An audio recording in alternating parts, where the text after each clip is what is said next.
Well, hello everybody. This is Dear Mama Sal, and my quote for today is that we should remain curious and keep on learning. And if you want to know why I chose that quote, listen up. Hi everybody, this is Dear Mama Sal, and as some of you know, I've just come back from a really magical weekend away helping train a wonderful group of young people.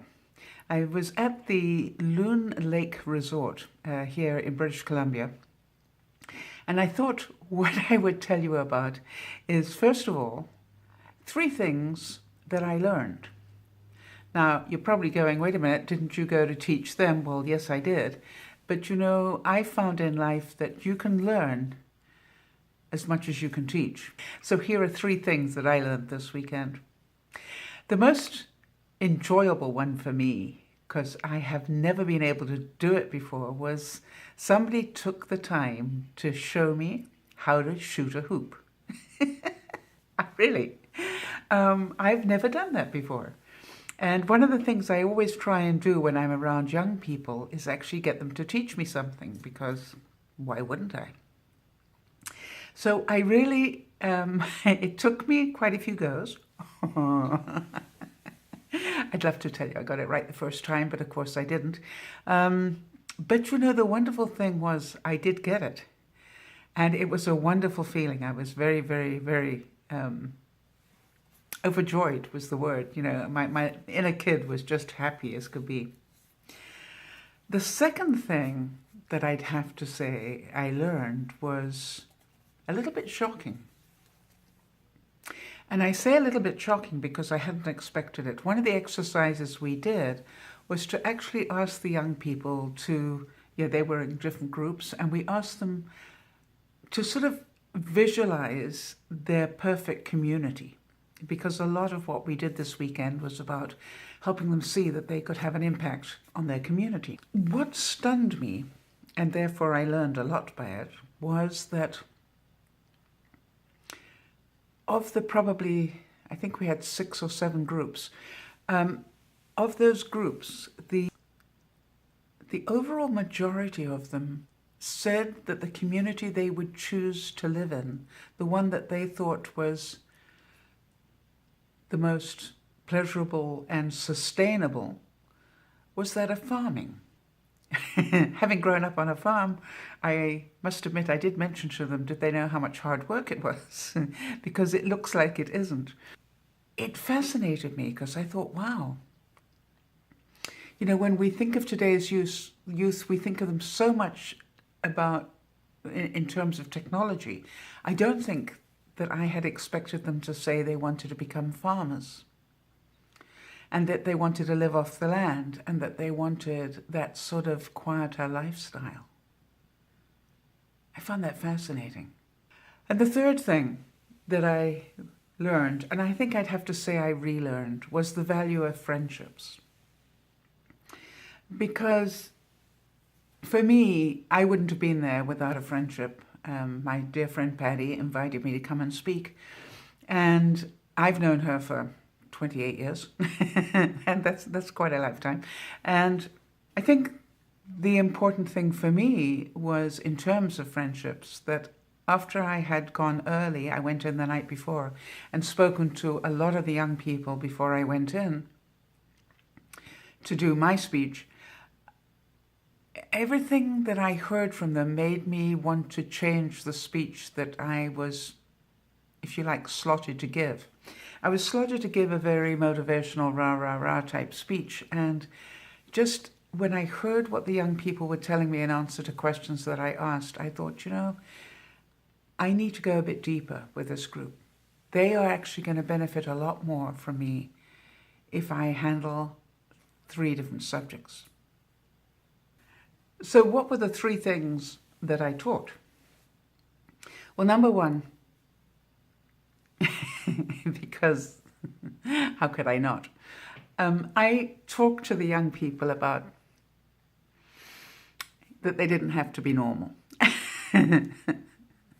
One of the things that always frustrates me is how many people actually want to be normal. They want to fit in, they want to be like their friends, they want to be whatever. And What I do know is most people, most young people who are, going to sign up to take away their own weekend and go on a leadership training thing are not normal people. And so one of the things I encouraged them to understand was, you're not normal. Don't try and be. Normal people don't do this. Normal people stay at home and play video games. You're not normal. And the volunteers in this room, of which there were plenty, are not normal either. They all gave up their weekend just to be here to work with you. That's not normal. And so I think it was a big eye-opener, from what I gather afterwards, for a lot of the young people, that I actually wasn't encouraging them to fit in. I was encouraging them to understand that they probably would never quite fit in, and that was a good thing. So if any of my viewers are watching and going, why didn't somebody tell me that years ago? Well, I'm a great believer in telling the young people that. The other thing, and that was the title of the speech, was I told them they didn't have to be perfect. I keep reminding people that if I had waited to be perfect to talk to people or to inspire people or to encourage people, hundreds of thousands of people would never have heard me.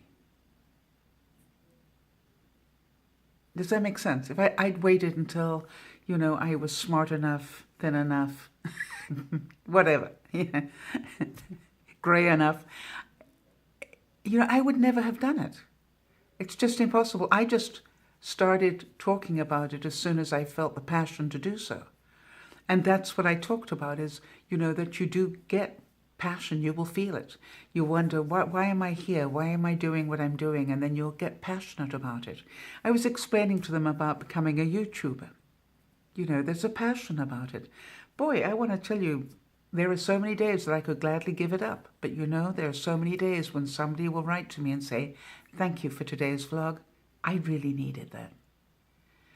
You see, I don't need to be perfect to be a YouTuber either. I just need to be able to do it and want to do it and believe that it might just help somebody. And that was the story that I told them. And then the other story that I told them was, amongst many others, was that everybody is capable of making a difference in the world. Everybody. You don't have to make a difference to a country or to a town or even a village. You can make a difference to the person who lives next door to you on a daily basis. You can take the little lady who lives down the street, a meal once a week, and it will change her life. You can go and hug the puppies at the SPCA or whatever it's called in your country and know that you made a difference in the life of an animal. You see, I really do believe that everybody can choose to make a difference, and it is a choice. Of course, everybody is too busy, and we know that. But some people choose, as busy as they are, to help others. And they're not perfect people. But they are people who I found are inclined to remain curious and inclined to keep on learning. And they get so much of their joy just by giving to others. If you want to live a happier life, give more. This is Dear Mama Sal saying thank you so much for watching. By the way, if you like a little bit of wit and wisdom, don't forget to subscribe. Click on the picture of me in the corner, although up the top it's going to happen any minute now. Don't forget to share. If you know somebody that you think maybe needs to hear the words in this particular vlog, please share it. If you want to know where are we on all the various social media, please check the information below. All the links are there. We do 3 broadcasts a week where we actually discuss how to make life a little easier, how to cope better, with the exception of this weekend where I will be away. But after starting in April again, we will be on 3 times a week. All right, everybody, thank you so much for watching. Thank you for being here. Remember to look after each other, but most of all, remember to look after yourself. Bye-bye for now.